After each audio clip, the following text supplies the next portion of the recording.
Things. He started with the Malaysian concert, one of the highest. দাম্পত্য জীবনের ইতি টানছেন ভারতের কিংবদন্তি সঙ্গীত শিল্পী ও সঙ্গীত পরিচালক এ আর রহমান।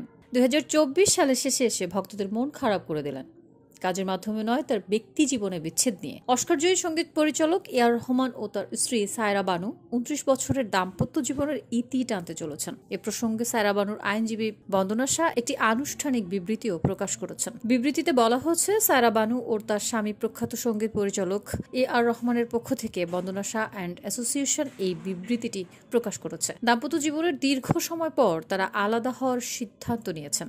এটি তাদের সম্পর্কের মধ্যে সৃষ্ট মানসিক চাপের ফলাফল। একে অপরের প্রতি গভীর ভালোবাসা থাকা সত্ত্বেও তাদের মধ্যে তৈরি হওয়া দূরত্ব এবং সমস্যাগুলো এমন পর্যায়ে পৌঁছেছে যা বর্তমানে উভয় পক্ষই মিটমাট করতে সক্ষম নন। যে বিবৃতি ভারতীয় একাধিক গণমাধ্যম প্রকাশ করেছে।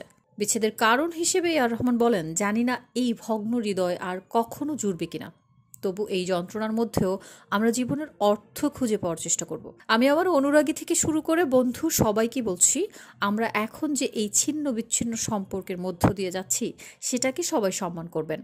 আমি আশা করব আপনারা আমাদের গোপনীয়তাকে সম্মান করবেন, ঠিক এতদিন যেভাবে করে এসেছেন তার জন্য সবাইকে ধন্যবাদ। 1995 সালে বিয়ে হয় এ আর রহমান ও সায়রার। পরিবারের পছন্দে বিয়ে ছিল তাদের। এই দম্পতির ঘরে খাদিজা, রাহিমা এবং আমিন নামের 3 সন্তান রয়েছে। এ আর রহমানের ছেলে আমিন ইনস্টাগ্রামে দেয়া একটি পোস্টে লিখেছেন, এই সময়টায় সবার কাছে ব্যক্তিগত গোপনীয়তা চাইছি।